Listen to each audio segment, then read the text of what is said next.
Hello बच्चों, let's see this question. This question says an electron is an excited state in hydrogen-like atom.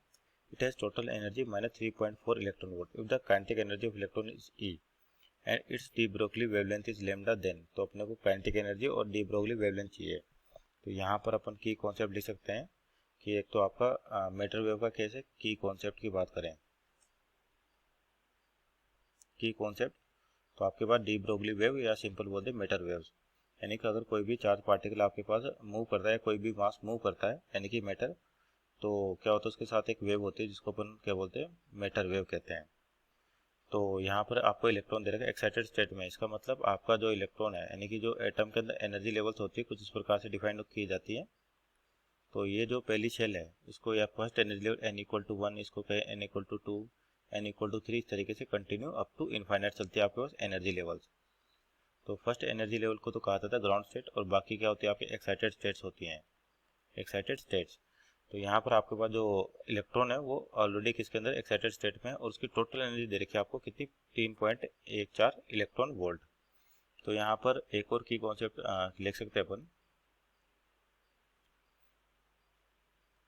कि energy levels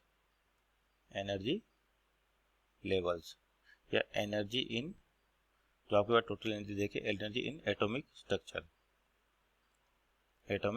आपके पास ये भी लिखा जा सकता है, क्योंकि यहाँ पर आपके पास एनर्जी जो पूछ रखी है कि टोटल एनर्जी गिवन है.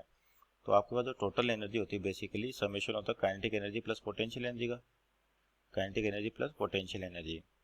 तो आपके पास जो पोटेंशियल एनर्जी है इसका मैग्नीट्यूड, पोटेंशियल एनर्जी का जो मैग्नीट्यूड है वो टोटल एनर्जी और काइनेटिक एनर्जी दोनों से 2 टाइम्स होता है, यानी कि टोटल एनर्जी बाई 2 लिख दें और या फिर काइनेटिक एनर्जी बाई 2 लिख दें. तो ये आपके पास पोटेंशियल एनर्जी 2 टाइम्स होती है. तो यहाँ से अगर काइनेटिक एनर्जी की वैल्यू निकाले और जिसको क्या कह रखा है, ई कह रखा है, तो यानी कि यहाँ से काइनेटिक एनर्जी ई की वैल्यू क्या हो जाएगी, total energy minus potential energy. तो टोटल एनर्जी कितनी, माइनस का 3.4 और माइनस पोटेंशियल एनर्जी, तो पोटेंशियल क्या होगी इसका डबल हो जाएगी जस्ट, और माइनस में रहेगी तो माइनस माइनस क्या हो जाएगा, प्लस हो जाएगा. तो ये देखो 2 टाइम्स ऑफ 3.4, तो यानी कि आपके पास जो काइनेटिक एनर्जी आ गई 3.4 इलेक्ट्रॉन वोल्ट. तो पहला आंसर तो आपके पास ये हो गया. दूसरा चाहिए अपने को डी ब्रोगली वेवलेंथ. तो देखिए डी ब्रोगली वेव की बात करते हैं. तो आपके पास जो डी ब्रोगली वेवलेंथ है लैम्डा इक्वल टू क्या होता है, h/p. p हो गया मोमेंटम. अब देखिए मोमेंटम को कैसे लिखते हैं कि आपके पास जो काइनेटिक एनर्जी है के ई, जिसको यहाँ पे ई लिखा गया है, ये होती है आपके पास हाफ mv². अगर इसी इक्वेशन को m से मल्टीप्लाई कर दो, m से डिवाइड कर दे तो हो जाएगा m²v² बाई 2m. तो mv मोमेंटम हो गया तो इसका स्क्वायर हो जाएगा p² बाई 2m. तो यहाँ से p की वैल्यू क्या आ जाएगी आपका √2m e.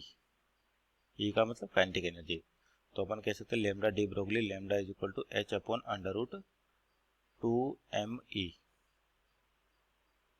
तो यहाँ पर आपको वैल्यूज पुट करें, h की वैल्यू प्लांक कांस्टेंट आपके पास है, तो ये क्या था 6.6 इंटू 10⁻34 डिवाइड बाय √2 और mass of electron 9.1 into 10⁻31, 9.1 into 10⁻31, और आपके पास इंटू ई एनर्जी कितनी दे रखी है 3.4 इलेक्ट्रॉन वोल्ट. तो 3.4 और इलेक्ट्रॉन वोल्ट को किस में बदले, जूल में, तो ये जगह 1.6 इंटू 10⁻19. तो इसको सोल्व करें तो आपका यहाँ से जो लैम्डा निकल के आ रहा है, लैम्डा की वैल्यू आ गई